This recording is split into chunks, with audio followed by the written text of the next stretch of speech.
Before we begin, I want you to imagine this moment. You're sitting alone after a long day, and suddenly a memory hits you. Something you did, something you said. Maybe it was years ago, maybe last week. Something small or something big. But your stomach tightens, your chest feels heavy, and you hear that voice in your head again. I should have known better.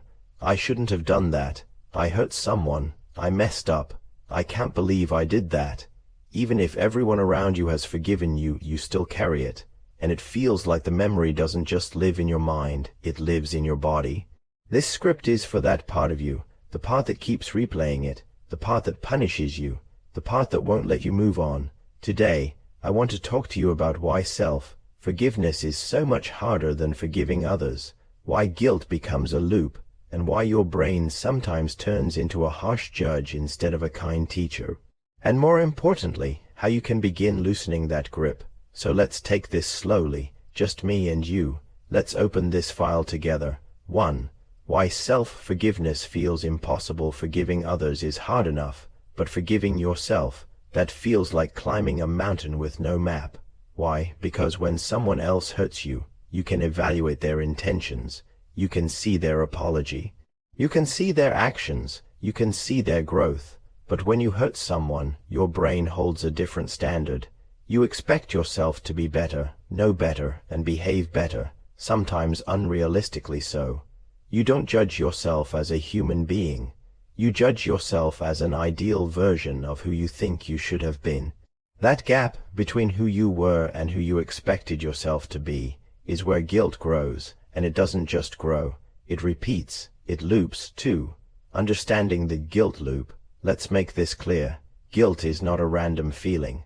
It's a biological and psychological system designed to keep humans connected and moral. Guilt is your brain's way of telling you, you hurt someone, fix it. Learn from it, stay part of the group. In the past, guilt kept small tribes alive. It made people repair relationships. It maintained trust.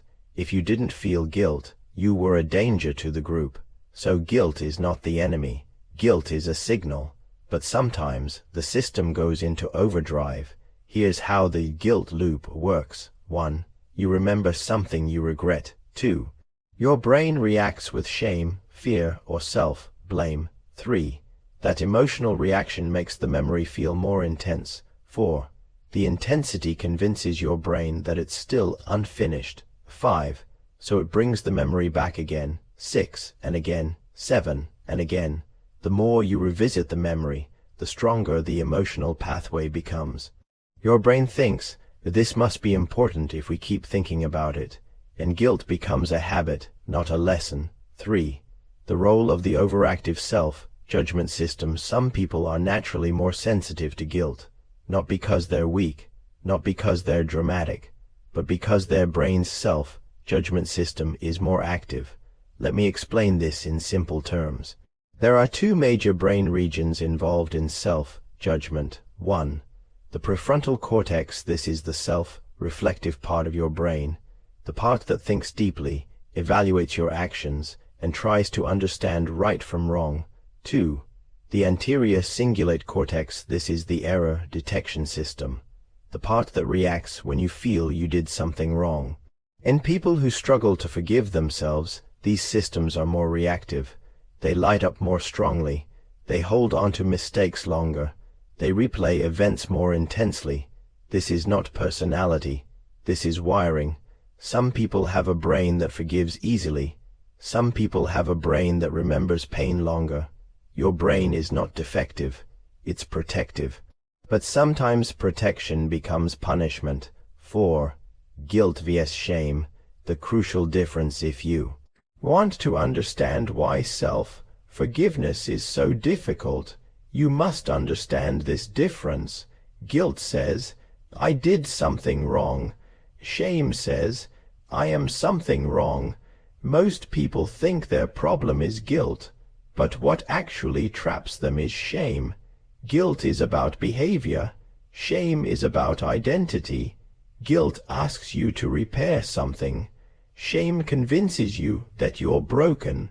If you feel like you don't deserve forgiveness, even when others offer it, That's shame at work. Shame builds walls. Guilt, on its own, builds awareness. When you mix them together, you get stuck in a loop with no exit. 5. Your brain remembers pain more than peace. There is something called the negativity bias. Your brain remembers negative experiences more strongly than positive ones. Because negative moments could be dangerous, so if you've done something wrong, even if it was small, your brain tags it as important, don't forget, might be a threat.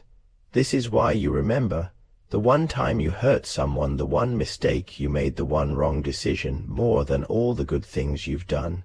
It's not balanced, but it's survival. Your brain is trying to teach you a lesson, but it does so in a way that often feels cruel. 6. You think punishing yourself protects others. Many people believe, deep down, that if I punish myself enough, I won't repeat the mistake. This is a lie the brain tells to maintain control. Here's the truth. Self-punishment doesn't prevent mistakes. It only builds fear. People who grow are not the ones who punish themselves. People who grow are the ones who understand themselves. Self-forgiveness doesn't erase responsibility. It strengthens responsibility, because you're choosing to learn, not to suffer. 7. You hold yourself to a higher standard than others. Tell me if this sounds familiar. Someone else messes up, right arrow, you're compassionate. You mess up, right arrow, you're unforgiving. This happens because you know your own intentions, your own thoughts, your own fears. You expect perfection from yourself, even when you don't expect it from anyone else. You judge yourself based on what you think you should have been, not what you realistically could have been. You forget that you were human in that moment, tired, confused, stressed, inexperienced, emotionally overwhelmed. You see the mistake but not the context, and that context matters. 8. Why the past feels undone even when it's over. Your brain has a system called the Zeigarnik effect.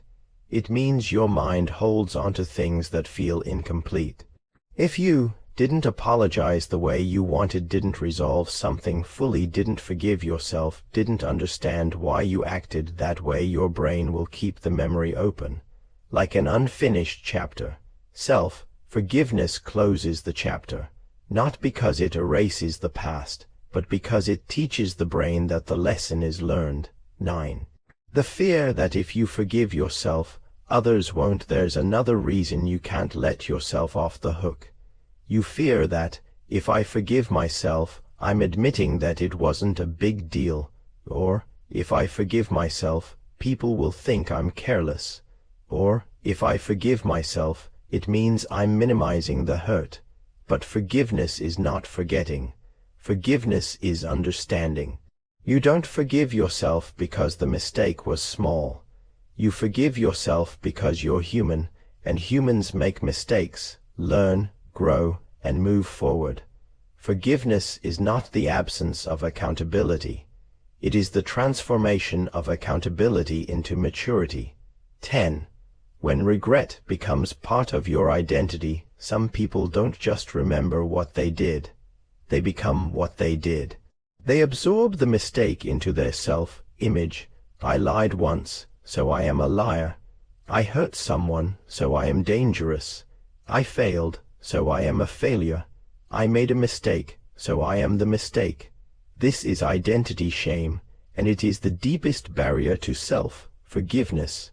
You are more than your worst moment, but your brain needs time to believe that. 11. How to break the cycle, slowly and gently. You might be waiting for some magic method, something quick, something perfect, but forgiveness, real forgiveness, is slow. Here's what actually helps. 1.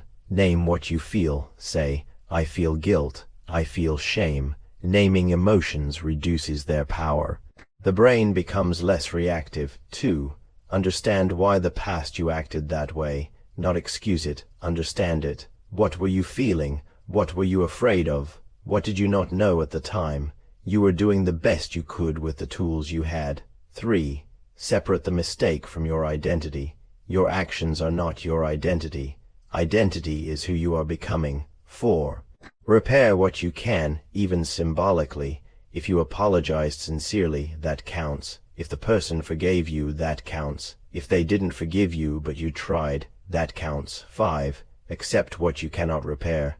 Some things stay incomplete, but incomplete does not mean unforgivable. 6. Allow yourself to grow from the moment. The point of guilt is growth, not imprisonment. 12.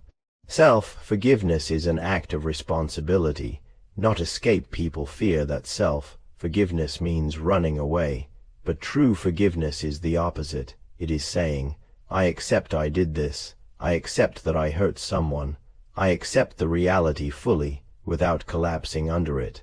Forgiveness is not letting yourself off the hook. Forgiveness is choosing not to stay chained to the hook forever. Responsibility is moving forward with awareness. Punishment is staying stuck. Forgiveness is transformation. 13.